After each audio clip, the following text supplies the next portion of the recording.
Welcome to our channel. Stay tuned to our channel for sports and entertainment news all the time. Please subscribe the channel. Risk of contamination. Is it safe for youth athletes to take supplements? Mass equals gas. It's a refrain you hear from today's pitchers, even from early adolescent ages, bent on increasing their velocity with added size. It's not just baseball. Walk around a high school athletic field, court or track, and you'll see kids who are larger and sleeker than they were just a decade or two ago.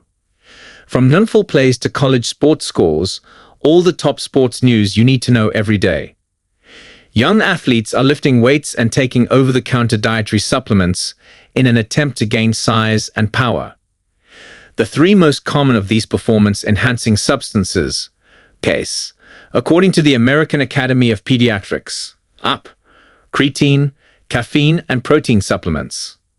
I think sometimes what happens is that a child who's really interested in adding strength and muscle bulk, they'll do a lot of things at the same time, says Rebecca Call, chair of the American Academy of Pediatrics Council on Sports Medicine and Fitness. And so then it's not clear if they're taking caffeine and creatine, and they're on protein supplements, and they're lifting what's helping them. There's a big issue with contamination, she says. How much do supplements help? How safe are they? USA Today Sports spoke with Carl, a sports medicine physician and associate professor of pediatrics at Northwestern University Feinberg School of Medicine, about children and adolescents' use of popular supplements and healthy weight gain. Creatine, benefits really doubtful for kids, according to the US anti-doping agency, USADA. Creatine is produced in your liver, kidneys, and pancreas, then stored as phosphocreatine in your muscles, and our bodies used phosphocreatine to help jumpstart during exercise. The USADA says creatine is also found in red meat, salmon, milk, eggs, and mollusks. Taking in the compound as a supplement, however, is highly popular but also somewhat controversial among the adolescent population. While you might know a coach who suggests taking creatine supplements, the UP doesn't recommend children or adolescents take them.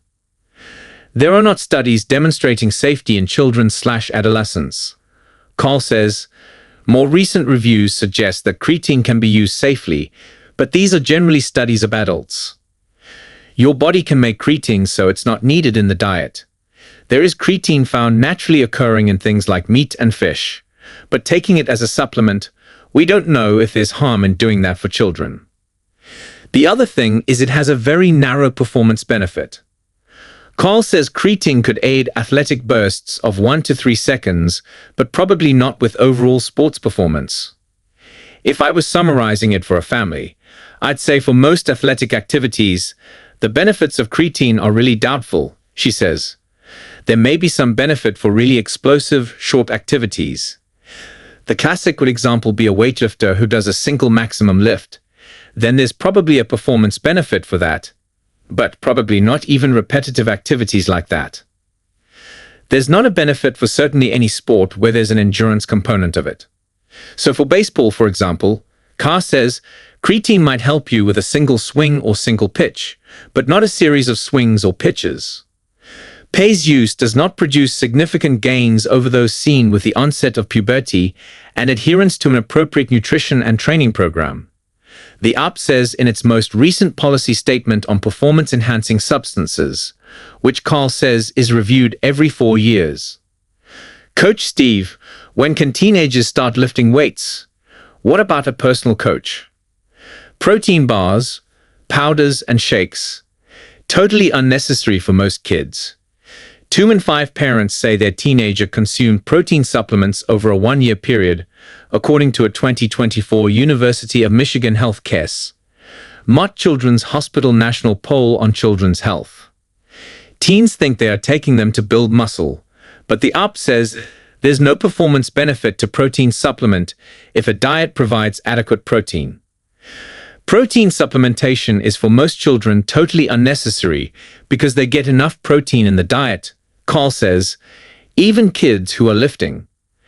If an athlete is a vegan or has dietary restrictions, Carl might have them see a registered dietitian, to determine how much protein and nutrients their body needs.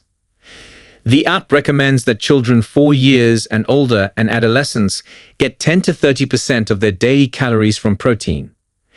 Generally, Carl says adolescents should take in 0.5 grams of protein per pound of body weight per day. Those needs may be higher for athletes engaged in intense activity or resistance training.